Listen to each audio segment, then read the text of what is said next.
Okay, in this video I'm going to go over two different things. I'm going to go over some common questions. I probably won't be writing a ton, but some common questions that you're going to see a lot, or hear a lot. So I'm just going to ring through these really fast because they're ones that I've noticed. They're not really objections, but they're just common questions that I hear all the time. So one, if my power goes out, or if the grid goes down, or if there's a power outage, do I still have power with solar? No, you do not. You are still attached to the grid. Obviously, you can't get power with the grid down, right? So, unless you have batteries, which again, we talked about them, they're not very feasible, they're not economical at this time. Can I add extra panels? Yes, you can. Some people will have only been in their house for 3, 4, 5 months, right? In that case, they're probably not going to have their full year's usage, obviously, so we're not going to really know what to put on their home. What we do is we take the usage we do have, 3, 4, 5 months, however much it is, we add on square footage. So with those customers where they don't have a year's usage, you want to ask for the square footage and write that on your form, which again we'll go over. But so that's a big one. They can't add panels. We get them on net metering, they can add panels. What if I don't want them on my roof? We do allow ground mounts if they have enough space. It's going to be a little more expensive. You don't need to mention that to them. We can also put it on different parts of the home if they're really picky about where it is. What about my roof? They actually warranty the roof for roof leaks, things like that. So the customer doesn't have to worry if we put it up there, is it going to cause a bunch of problems for my roof? We take care of it. Why is there no upfront cost? So this is important because people want to know why. When you tell them there's no upfront cost, they want to know why. Because what they really want to know is, how are we making money? So it's real simple. All you got to say is the cost of solar since 1998 has dropped 70%. Since that time, utilities have gone up drastically. So it's really easy to look at, right? If the cost of solar is going like this, and the cost of utilities, right, is going like this, right? There's a point where solar and utilities meet, and to put solar up is just as cheap as your utilities. Right now, you know, and this is kind of the scale, it's going to kind of level out here, but we're probably right here. It's actually cheaper to put solar on your house than it is to pay your utility bill. And the reason is just because costs have gone down a lot and utility prices have gone up. So that payment you make, whether it's a PPA or a lease or a loan, that payment is going to be cheaper than your utility bill, strictly due to the fact that costs of panels are going down, cost of electricity is going up, right? It follows gas prices. Gas is always going up. What if I sell my home? It's a great thing. I always tell people, great, that's the best thing you can do. What you do is you just wrap it into your mortgage and it's amortized over the 30-year loan. So their payment actually gets lower. And you've been adding equity into your home and adding value into the home while you were there, and you were saving a ton of money. There's a lot of studies done by Berkeley showing that solar helps sell the home and helps it sell faster and sell for a premium. I think I went over roof warranties. We take care of the roof, we warranty it. If we put something up, we take care of it, right? Why no upfront cost? Again, that's kind of along with how we make money, right? There's no upfront cost because the price of panels have just been dropping and utilities, so we can make the numbers work. What if later down the road I can get a better deal?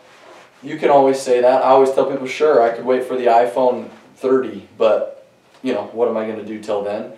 The key is they're saving money right now. They're adding equity to their home. You can always wait for something bigger and better. It's going to be more expensive. It's going to have flaws. That's just always how it is, right? We can't always wait for the next best thing because something else will come. So I just tell people this is a great opportunity. Another big thing you want to bring up with people is net metering. So net metering is going away, right? It's a big hot button. What I mean by net metering is that ability that we talked to in the other video of pushing your power into the grid, pulling it back out, all that stuff, right, for free. If that goes away, which NV Energy is trying to eliminate net metering, and other states have done the same thing and will, it becomes more valuable, right? Because they allow right now 3%, I don't know write it down, but 3% of all of Las Vegas, Nevada, can be on net metering. And once they reach that 3%, they're threatening to not let anybody else on net metering, and then all of a sudden solar becomes way more difficult in the state. So again, it's a big reason to push solar right now, right? Hey, you're way down the road, you may not even be able to put it up. In Hawaii, they shut down net metering, and parts of, Colorado, they took the incentives. Parts of California, they're talking about it, right? A utility company in Arizona. So those are things that are very important to help people understand that net metering is going away. It's a big deal. It's something you really want to include in your pitch, and make sure that it builds a need, an instant need, right? It builds urgency. Couple other things, real quick. I just want to go over. Always, you do two things when you sell. I said this in another video, but you agree and you do the 3 F's, which are feel. I call them the 3 F's. Felt, found. Okay? So, with any of these things, I want to go over some objections in a little bit, but you always agree. Hey, you know what, I'm not really interested. Yeah, you know, I can see that.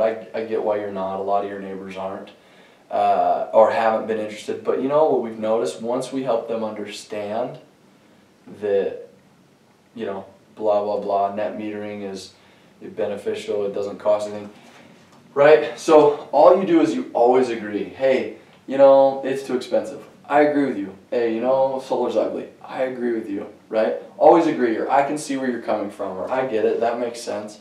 Always agree with people. People want to be heard. That's all they want.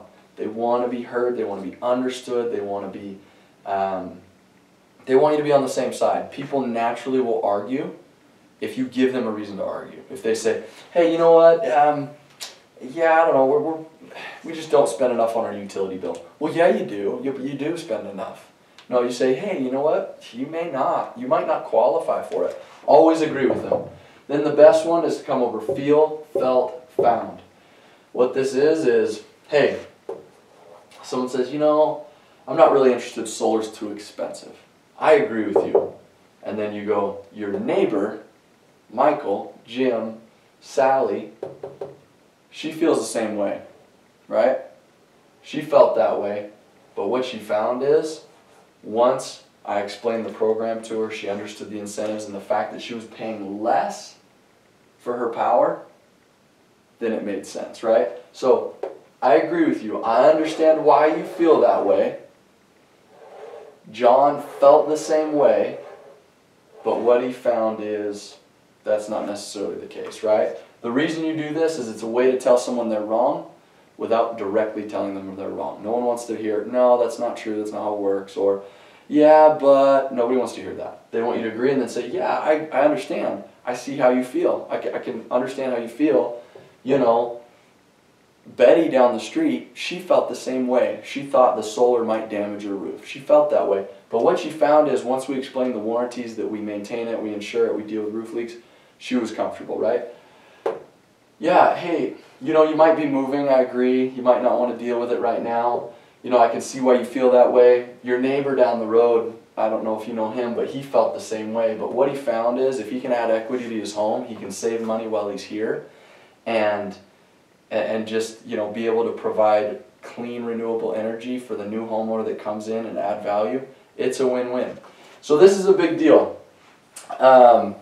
This is a big deal. This is what I use for every objection. And then once you've done this, you don't wait for acceptance, you transition, right? Once you've done the agree, feel, felt, found, transition. That's what they found. So again, my job is to, and move on. So I'm going to go a lot more over this when we do objections, but I wanted to go over common questions and just kind of the way we answer those questions. And this will lead right into the way that we overcome objections, okay? All right, thanks.